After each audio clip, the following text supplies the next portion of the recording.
I'm Lauren from Legends of S.H.I.E.L.D., a Marvel Universe fan show, part of the Gonna Geek Network, just like the show you're checking out now. Shows on the network are individually owned, and opinions expressed may not reflect others. Find other incredible geeky shows at GonnaGeekNetwork.com. Capes on the Couch podcast is for entertainment purposes only. Dr. Issues is a psychiatrist, but he is not your psychiatrist and does not have knowledge of your individual situation. For any personal mental health concerns, please consult your own healthcare providers.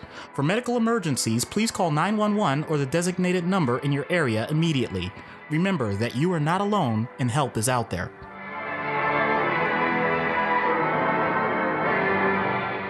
Hello and welcome to Capes on the Couch, where comics get counseling. I'm Anthony Sitko.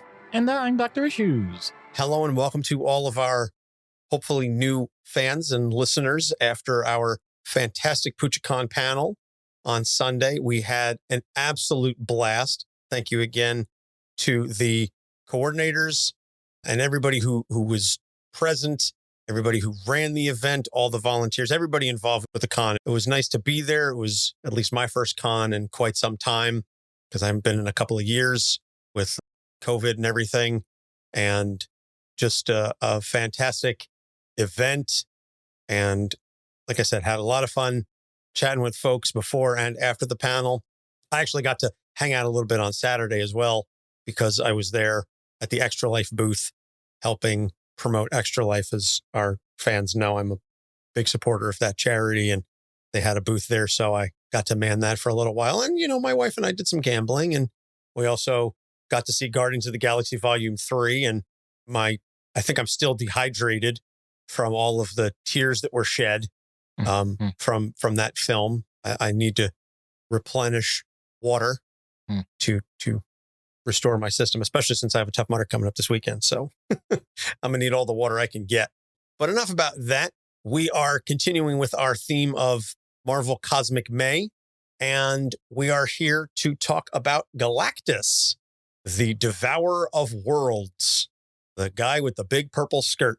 And Matt picked him and has some really hard-hitting and very interesting issues that we really have not discussed before on this show. So once again, thank you to Matt W. I forgot we have two president-level patrons named Matt now. Matt W. as this one. Matt P. is next week.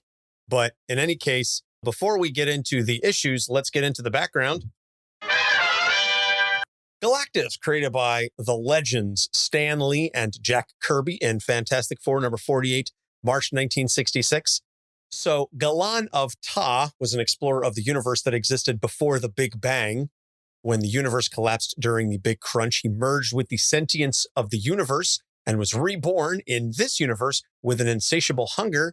He consumes an entire planet, Archeopia, and then he later creates a herald, the fallen one, who ends up rebelling against him. And then his next herald was Norrin Radd of Zenn-La, who we know more familiarly as the Silver Surfer.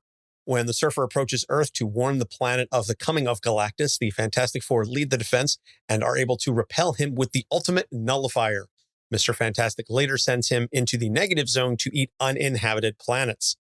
Moving forward, during Secret Wars, he attempts to consume Battleworld in order to get the Beyonder to eliminate his insatiable hunger, but he is foiled by Doctor Doom.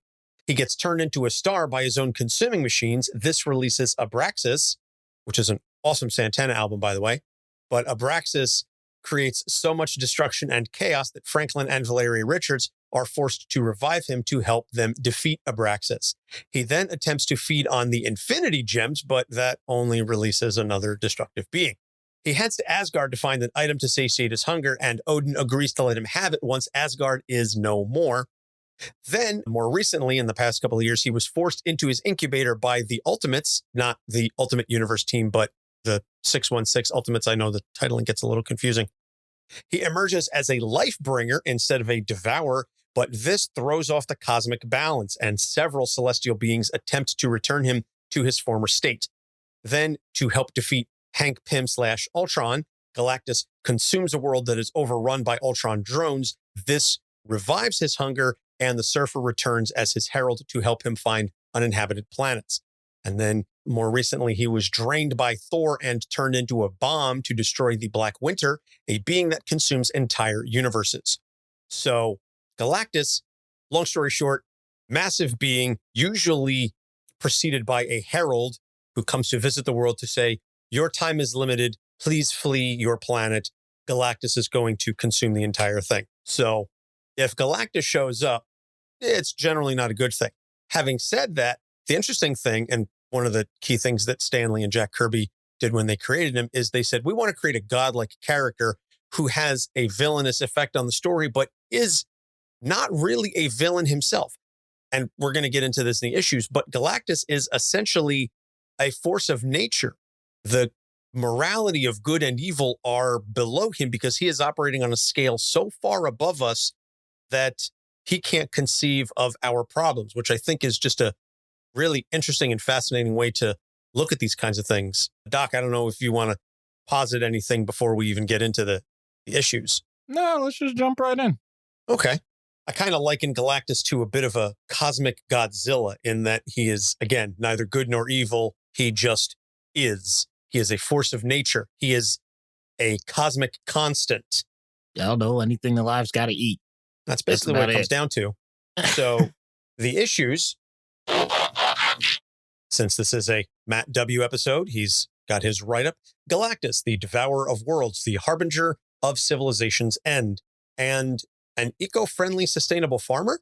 It would normally be hard to fathom the inner workings of the mind of someone who is quite literally the actual sentience of the universe that existed before ours.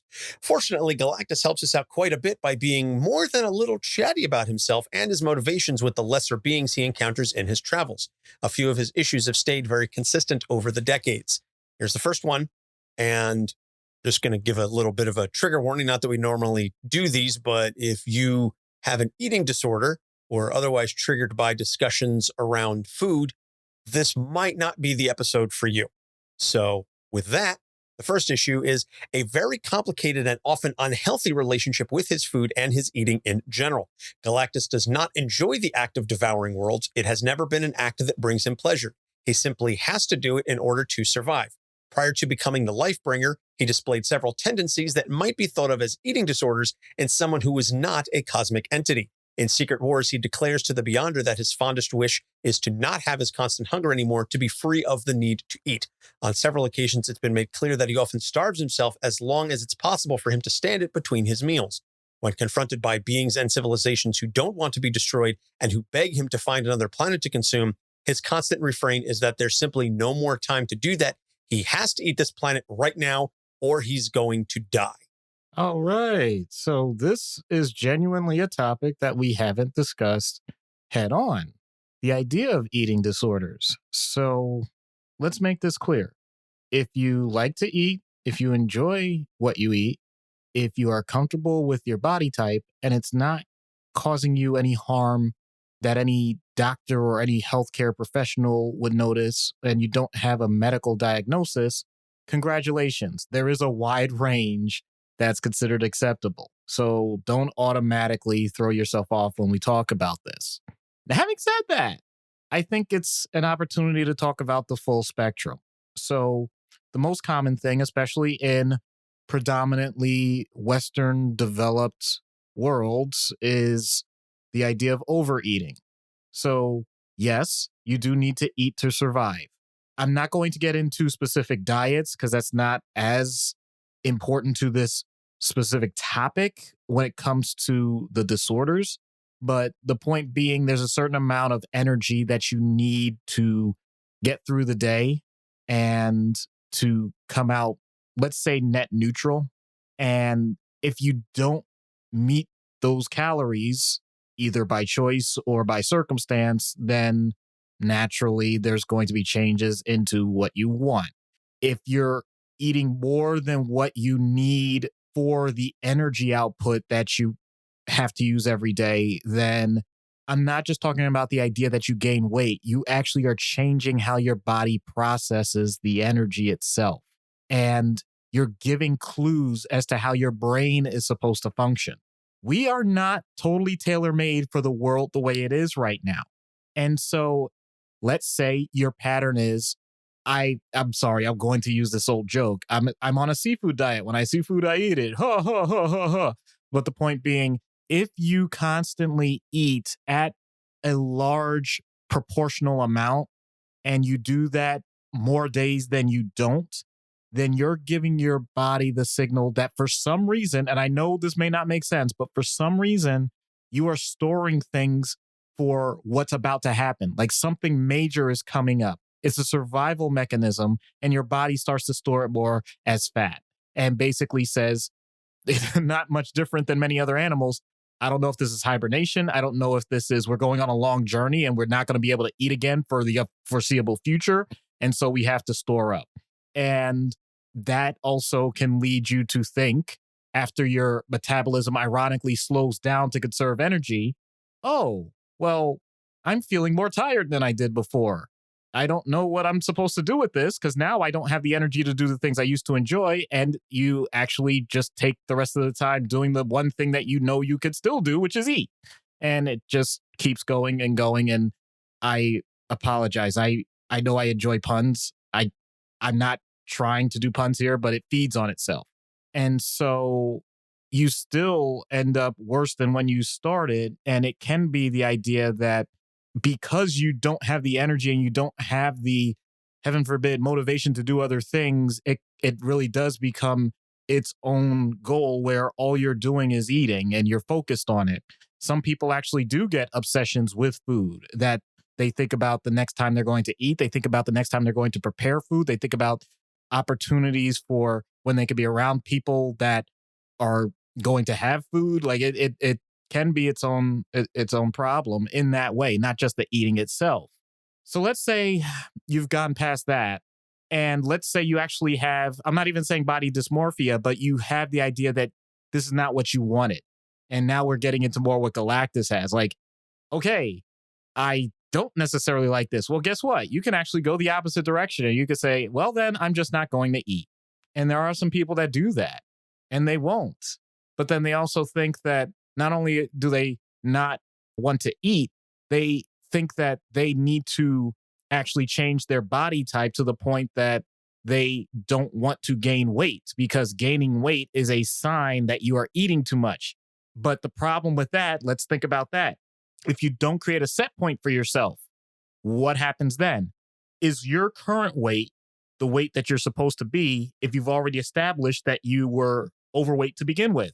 How low do you go? And yet our brains trick us each time if we have that mindset of saying, I ate too much in the first place, therefore I'm not supposed to be eating, and I need to be smaller, I need to be slimmer, I need to be quote unquote more beautiful, all the things that you may say to yourself.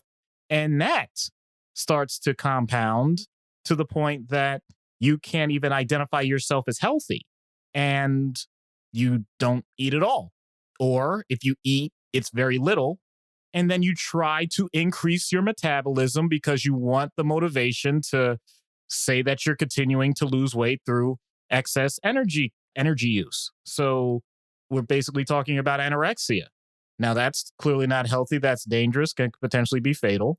And what about the people that are somewhat in between all of this? And on one hand, they do notice that they enjoy eating when they eat, or maybe they don't enjoy it, but they do it. And when they do it to excess. But then they basically don't like that and then try and overcompensate either by restricting themselves and not eating, or going so far as to say, whatever is in me has to get out of me. And that's called purging. And that can be from both ends of the body. I'm not going to go into detail. So right there, that is the general spectrum of what you can get with eating disorders. And of course, it's way more complex than I'm making it out to be. But I appreciate Matt taking a character like this in a direction that I know it seems like it's the obvious one on the surface. And I'm being very honest. After reading this character for years and years and seeing him in so many different forms, I had never thought of this. So kudos. Yeah. Matt likes to throw the fun stuff at us, make us talk about stuff we don't usually talk about. Eating disorders is always an interesting topic because, to your point, you were talking about some people that can become obsessed with or addicted to food. And the distinction that always pops up, at least in my mind, and when I talk to people about eating disorders to the extent that I do, is the obvious distinction between addiction to food and addiction to other substances is if you are an alcoholic, if you are addicted to alcohol, you can go the rest of your life and not drink. And in fact, that is what pretty much every alcoholic has to do, is they just completely abstain from it. You abstain from whatever your vices are. You cannot abstain from food. It is an addiction that you have to live with. And the mental taxation that requires to reframe your entire method of thinking around food is not simple. And that's as tactfully and simply as I can put it. And it is, again, an ongoing struggle. And eating disorders can take all manner of forms. And I'm not even going to begin to try to summarize any of them. I know that I have struggled with body image issues and food for good parts of my life. I have several people in my life who have struggled and continue to struggle with these things. And this is definitely one of those issues that if it's not impacting you, the listener, it is absolutely without question impacting someone that you know. Everybody, every single person knows someone with some type of eating disorder. And I think it is because, again, we cannot survive without food. It is forced. It is a forced part of our lives. It absolutely has to be. And unless you are raised from birth in an environment that helps give you a solid sense of self and establishes positive and non-disruptive eating habits and manages to shield you from these negative perceptions about body image and so many things of that nature, unless you are functionally raised in a bubble, these things are going to impact your life in some way or another. It's just the law of averages. And so again, I credit Matt for bringing this to our attention and for bringing it up. And it does kind of work closely, at least in a related fashion, with the second issue that we're going to address. And this is guilt and the constant struggle to suppress it. One of Galactus's standby replies to anyone who questions the ethics of his consuming inhabited worlds filled with intelligent beings is that if their very survival depended upon stepping on an anthill, they wouldn't hesitate. Galactus sets himself above and beyond the reproach or judgment of anyone who is not a cosmic entity. In both his role as the Devourer of Worlds and as the Lifebringer, he fulfills a cosmic purpose as the universe's sustainable farmer, weeding out the life that has passed its apex and the civilizations not strong enough to mount a resistance to him, knowing that he will one day put all of the cosmic life energy he consumes back out into the universe, seeding dead worlds with the beginnings of life to start all over again. And yet, despite that, he was once immortal and he does have a conscience. He goes through periods where he tries to limit himself to uninhabited worlds or worlds without intelligent life, but it's the equivalent of a liquid diet for him. It just doesn't provide the same nourishment. In the famous Fantastic Four number 257, he has to have a sit down with Mistress Death when he basically decides to starve himself completely over the sadness of all the life he's taken and begs Death to kill him. Most of the time, he just does his best not to think about it, the way most of us try not to think too much about how the food on our table doesn't just magically appear at the grocery store.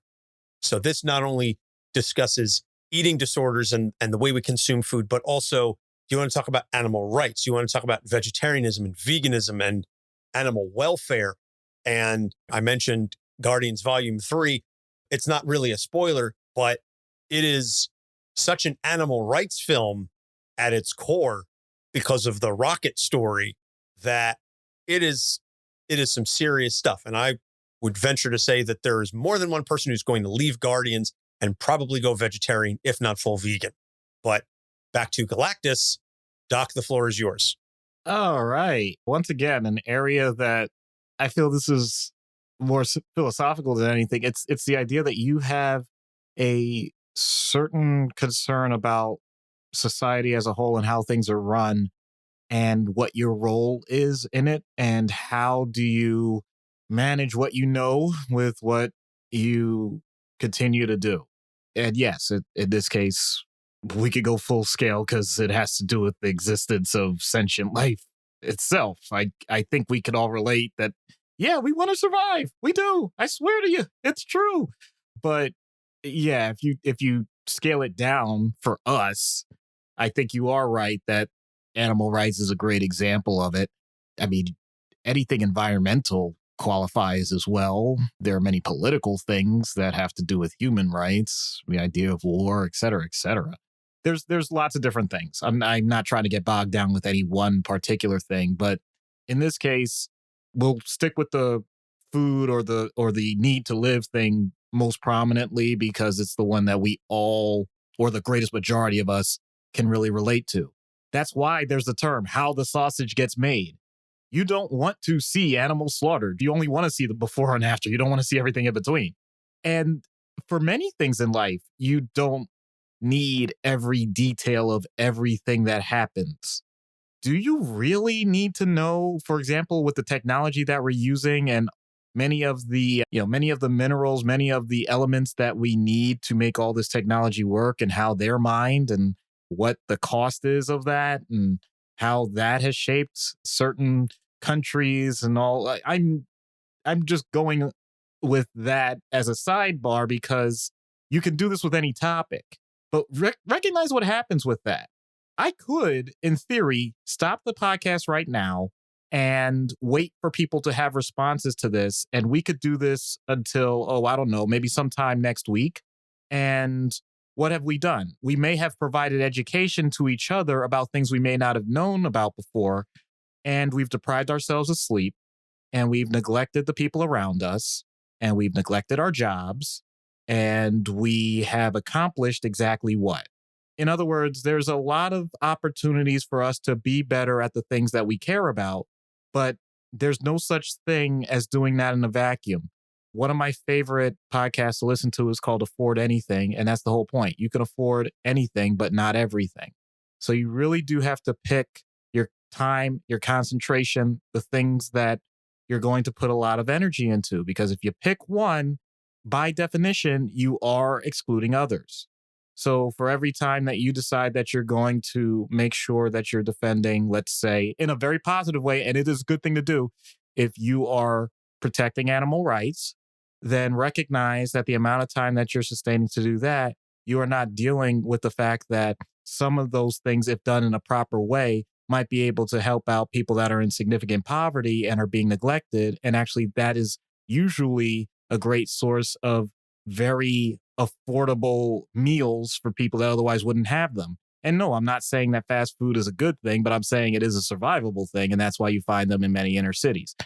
I'm doing this purposely to say that, no, I don't think that people are purposely going to neglect the things that are important. I'm saying that everybody has something they consider to be more important than other things. And we're not all going to, at every moment, think of all of the things at once that are so valuable that, oh my God, if I don't do something right now, then I'm killing the planet or I'm destroying my family. That type of catastrophizing only leads to such an intense level of anxiety and or depression that it does the opposite. It leads to combinations of inaction or conflict that doesn't resolve anything and just gets people even more ticked off about whatever it is that they were talking about in the first place, or at least that's been my experience of it. And of course, there are positive ways to go about it.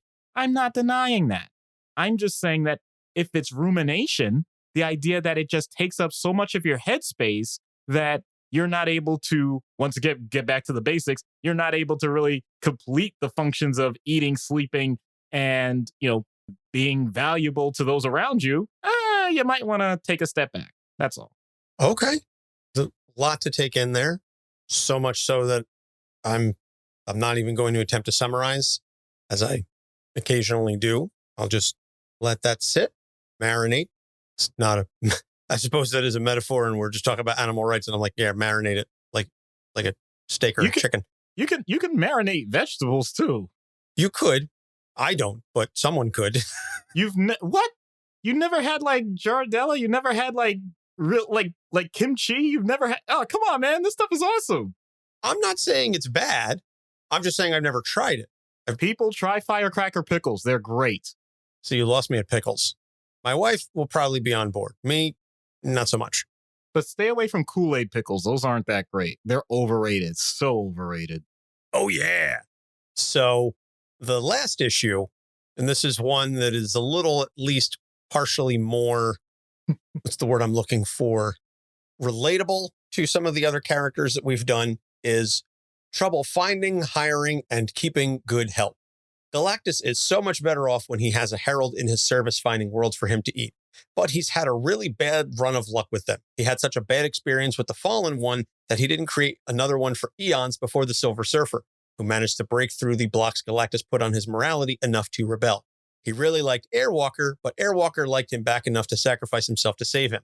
Firelord he never even really got to know before dismissing him. Finally, he decided what he really needed was a sadistic killer who enjoyed destroying inhabited worlds. Predictably, Terex tried to kill Galactus and take his place. Frankie Ray just wouldn't budge on the whole no inhabited worlds rule. Morg was way too good at the job, lined up worlds for Galactus to eat faster than he could eat them. Then he tried 2 heralds at once for a while, and that didn't work out.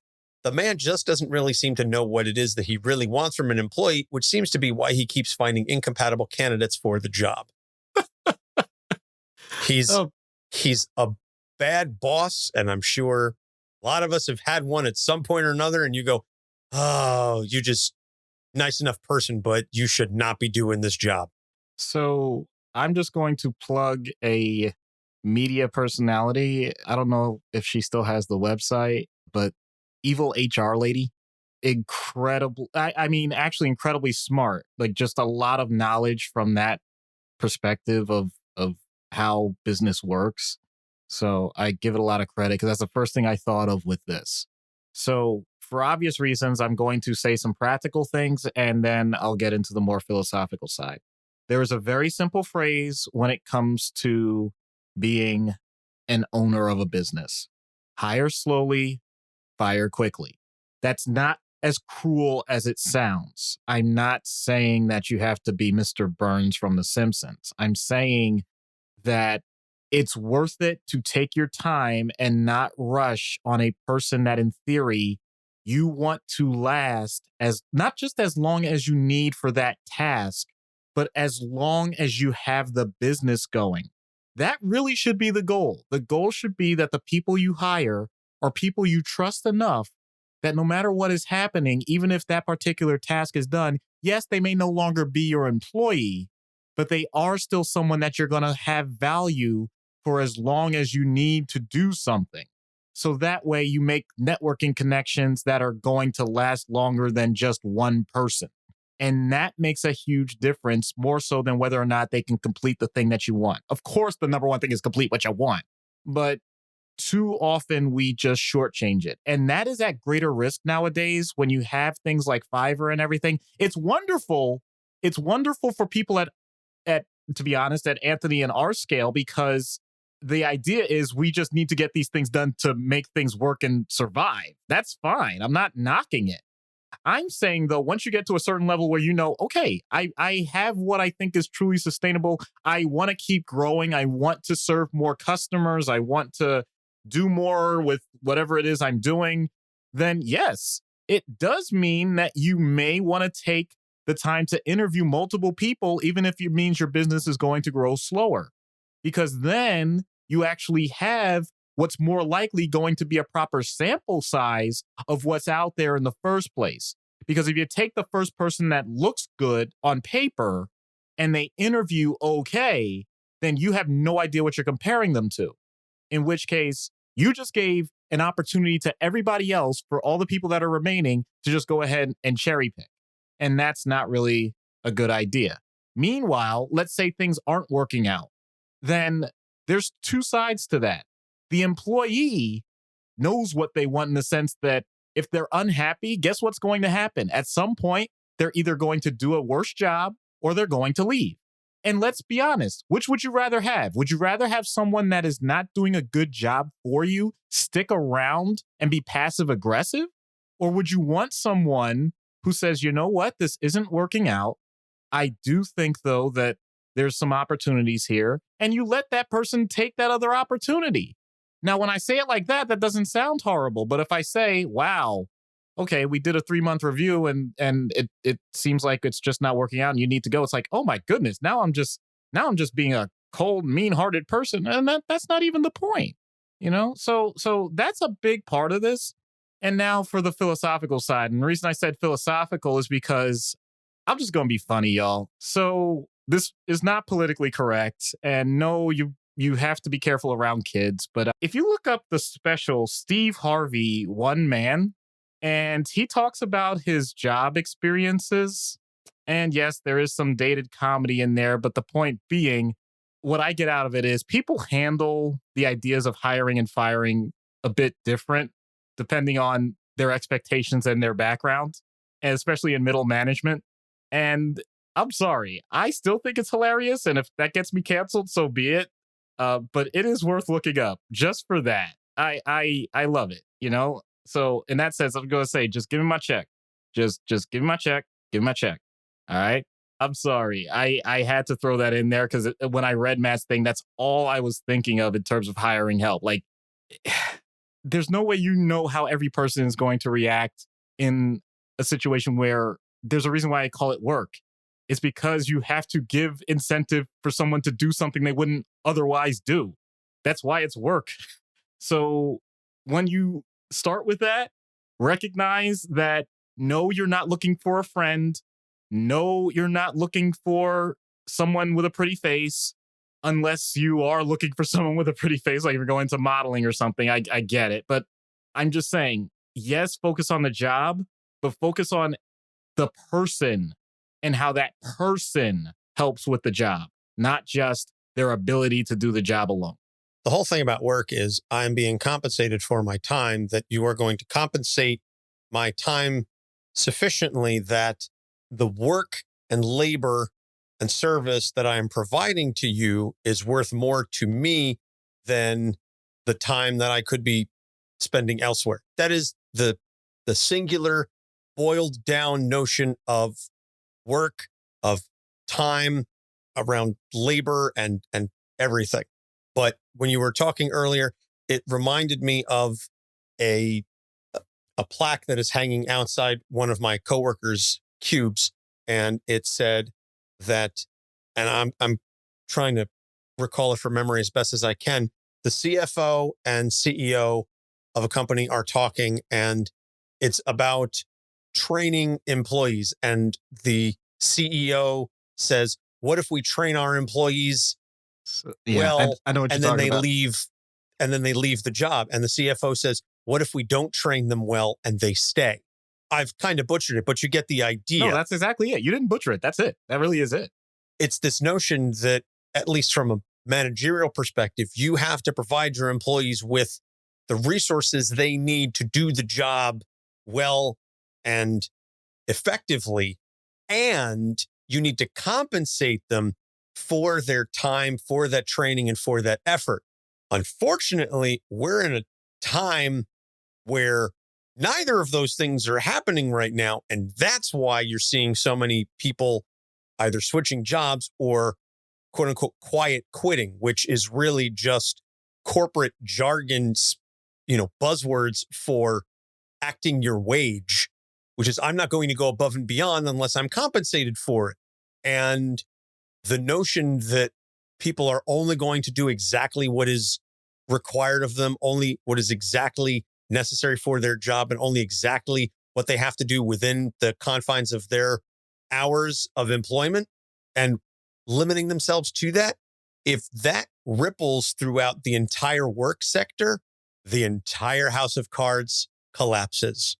That's the kind of the notion behind a general strike, is that idea writ large. Is it's not just I'm only going to do what is required of me. It's I'm not going to do a damn thing and see what happens. France has been watching that play out as of late because of everything going on there. Vive la France. But Tony, what are you trying to say? You know damn well what he's trying to say. He's not going to do a damn thing. Sorry, the whole Steve Harvey thing. I love that. I just love the whole thing. It really does encapsulate like when a person is getting fired, like the range of what can happen. You know, just I'm sorry.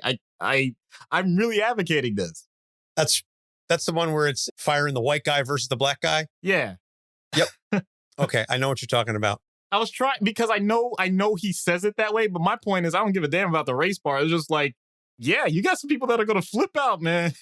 Yep. Oh, you're going to have to get security in here. You're going to have to drag my ass out the building. Yeah. It's good stuff. Good stuff. So we're going to take a break. We're going to plug a couple shows. And when we get back, we will get into treatment. Stick around. I'm Lauren from Legends of S.H.I.E.L.D., a Marvel Universe fan show, part of the Gonna Geek Network, just like the show you're checking out now. Shows on the network are individually owned, and opinions expressed may not reflect others. Find other incredible geeky shows at GonnaGeekNetwork.com. Hello, everybody. I'm Steampunk Link.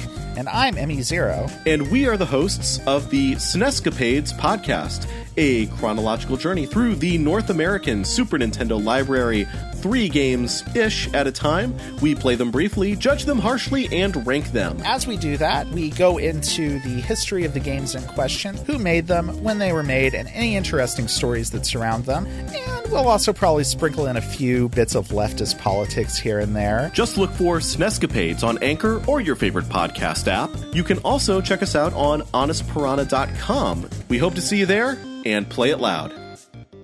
Hey, I'm Jordan Bloom, and you're listening to Capes on the Couch. And we're back. So treatment.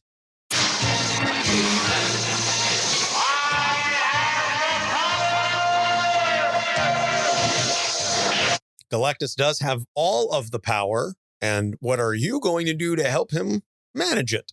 I don't even know where to start. Like, is there such a thing as like I don't know what you want to call it. How do you count calories? Like, I mean, what's the scale on that? How many billions of joules of energy is this? What am I even doing? I don't know how to balance things out. And not only that, I've actually had this question for a long, long time, and I mentioned it before. The whole point of eating is because you actually expend energy doing other things. What is Galactus's routine? Is he like not just, I get it. It must take a lot to get from world to world, but like, does he have an exercise routine in between? I want to find these things out, So honestly, it isn't so much about immediately starting off with what he's eating, because I guess we know what that is, but what does he do with it afterwards? What's the whole process? I need to know more. Those are the things that I would really be asking. That's where I would start, because I want to start with the unknown. We know the whole point. Devourer of Worlds, got it. But what else? I really would be doing that type of exploration before getting to just say, please don't devour all of us. So maybe he scales back his movement. He cuts down on his caloric expenditure. Yeah. Okay. Tell Galactus to get real lazy. I mean, it might result in like the heat death of the universe. I don't know, but it's something different. That's fair. I'm not really sure what an out-of-universe treatment would look like. We can address certainly the eating disorders, which I think we did in large part when we talked about that particular issue. And maybe, so eating disorders and the guilt associated with the eating. Yeah.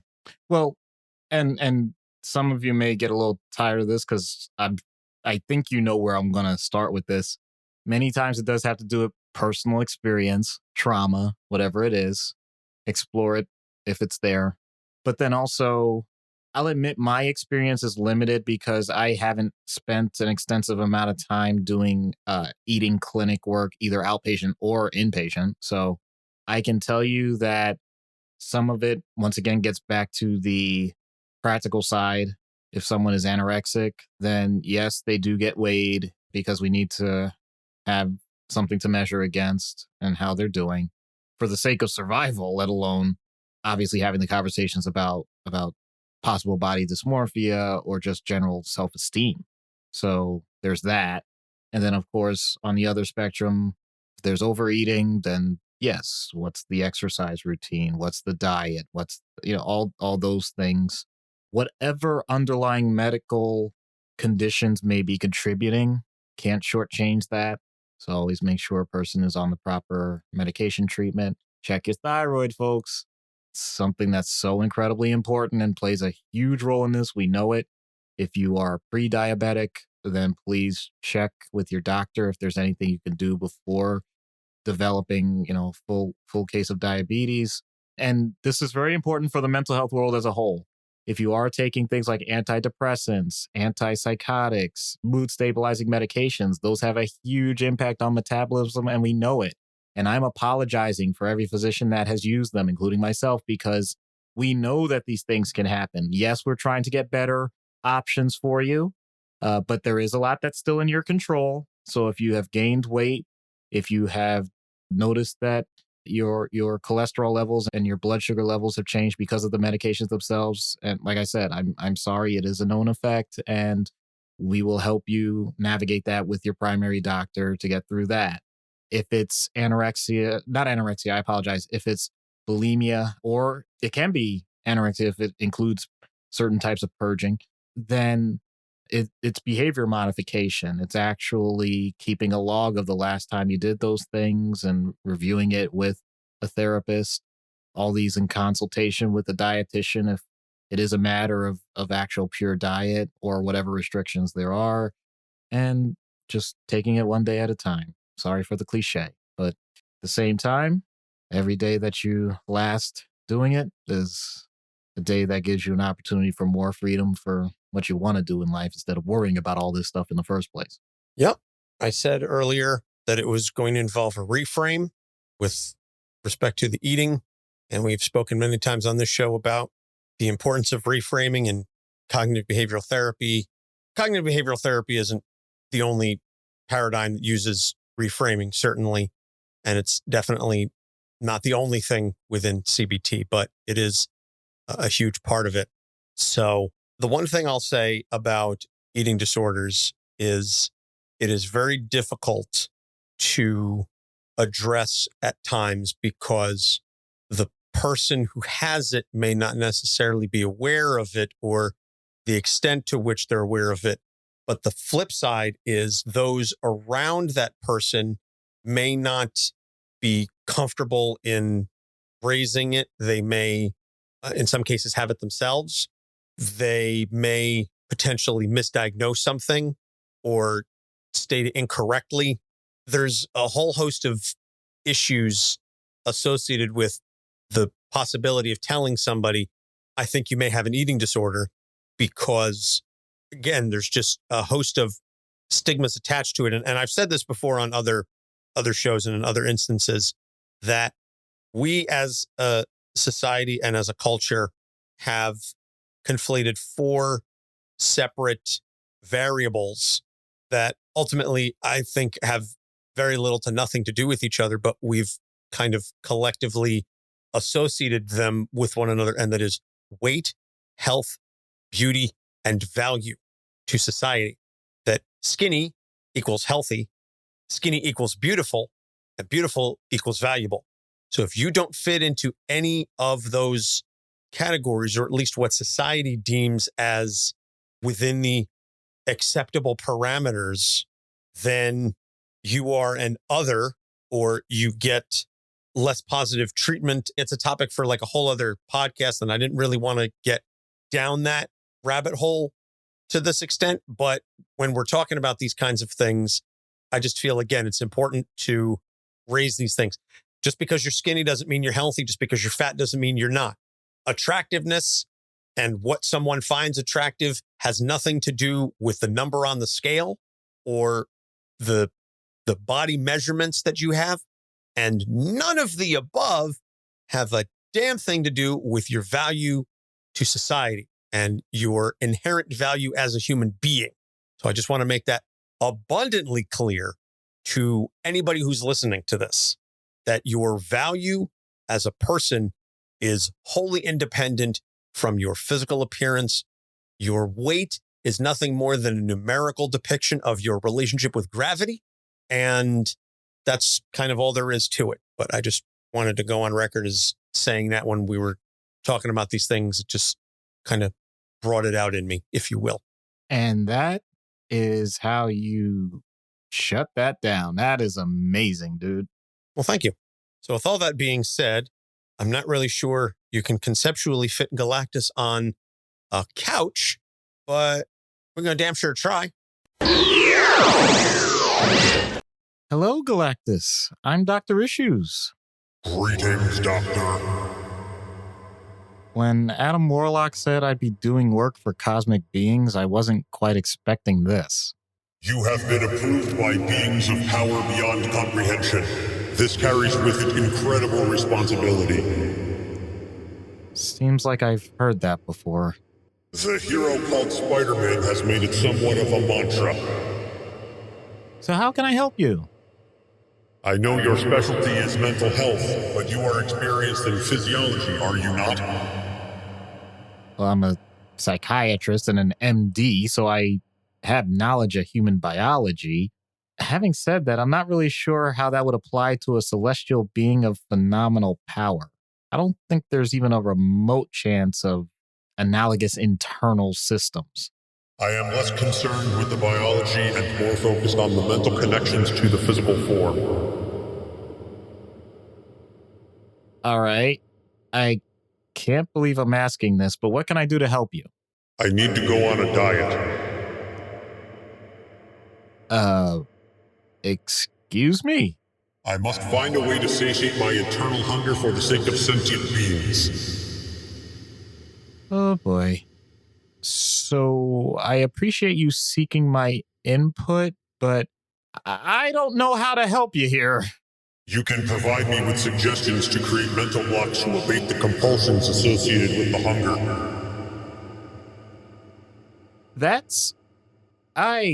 That is not even close to what I am trained in. Much as I would love to help you, I don't even have the first inkling where to start. Might you have an associate who is trained in such matters?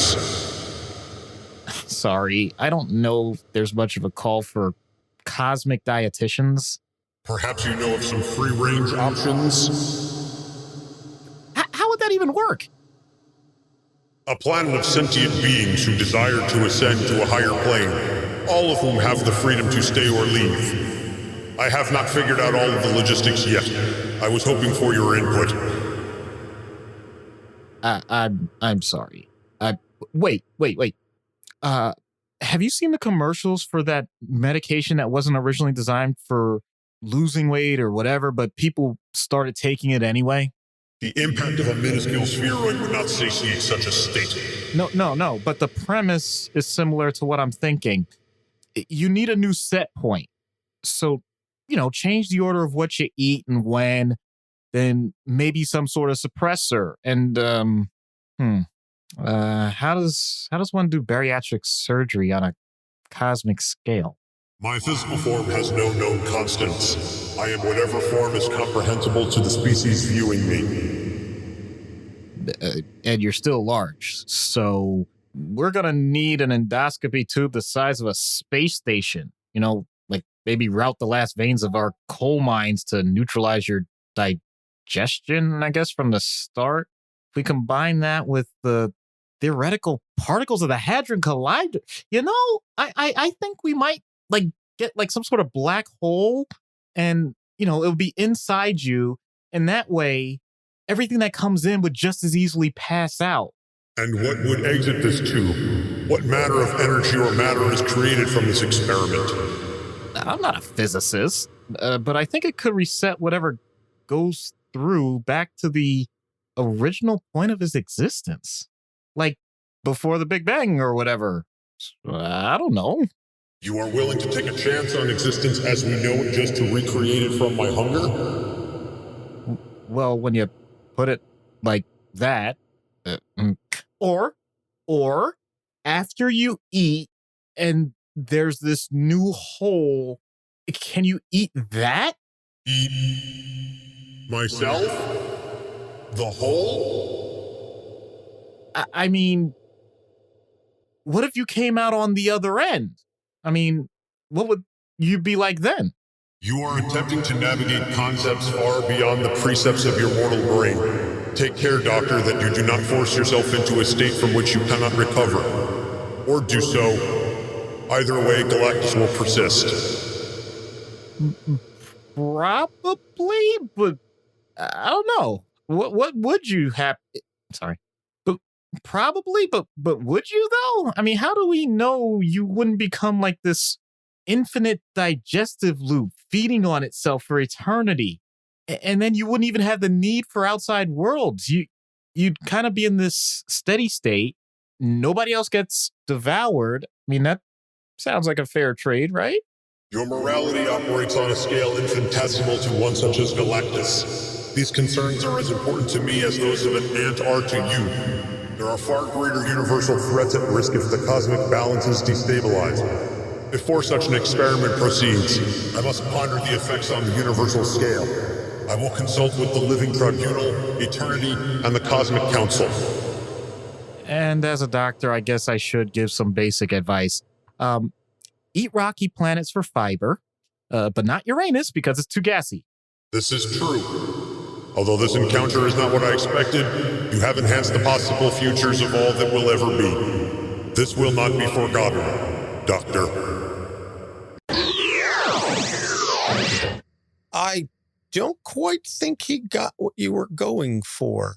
I gotta admit, I have this thing about higher powers, like not God themselves, but just, beings that think they're all that. And I'm like, I really was this close to having him shove his own head up his own exit hole. I was so close. Yeah. Rectal cranial inversion on a cosmic scale. That would have been something to see, I suppose. So recommended reading for this is the Galactus trilogy, the original Stan Lee, Jack Kirby story. Still to this day holds up as one of the finest examples of storytelling in the comic book medium. Go find it in the trades or the Fantastic Four omnibuses, whatever. I have over here, which Fantastic Four omnibus do I have? I have Lee Kirby Volume 4, and this covers 94 through 125. So I would say it's probably in Omnibus 2, probably the one that contains the Galactus trilogy. I would have to double check, but based on the average number of issues within the omnibus, I'll say it's probably 2. It's either at the very end of 2 or in the beginning of 3. So check it out because you want Fantastic Four 48, 49, and 50. So go back and check those out. And then I dig the Ultimates. That's where he becomes the Lifebringer. It's a cool story. So next episodes are Nova, Richard Rider, and Miguel O'Hara, Spider-Man 2099. And then we will be going on our summer hiatus. So you can check out all of our episodes on our website, capesonthecouch.com. We're on Facebook, Instagram, Twitter, and TikTok. And you can also find us on the Gonna Geek Network, GonnaGeekNetwork.com, and check out all the other shows on the network. I also just had an episode, a guest spot that I did on Waffling Tailors, where we discussed the 1995 Mortal Kombat film. And I can say in all sincerity, it is one of the funniest guest spots I've ever recorded. It's no disrespect to the many other wonderful, hilarious podcasts that I've guested on, but something about Jay and Squidge and Mortal Kombat and Christopher Lambert. We only spend maybe 30 to 40% of the hour and a half talking about the actual movie. The rest of it is wonderfully, hilariously bonkers. So go and check that out and let me know what you think. What, Doc? You look, you've got something to say. I swear to you, I just came up with this as you were talking, and that's why I had this reaction. And I just have to ask the question. If Galactus eats too much of the Milky Way, does he get galactorrhea? Get out. Get out. Don't come back. We're done here. For Doc Issues, I'm Anthony Sitko. Thanks for listening. We'll see you next week. Capes on the Couch podcast is for entertainment purposes only. Dr. Issues is a psychiatrist, but he is not your psychiatrist and does not have knowledge of your individual situation. For any personal mental health concerns, please consult your own healthcare providers.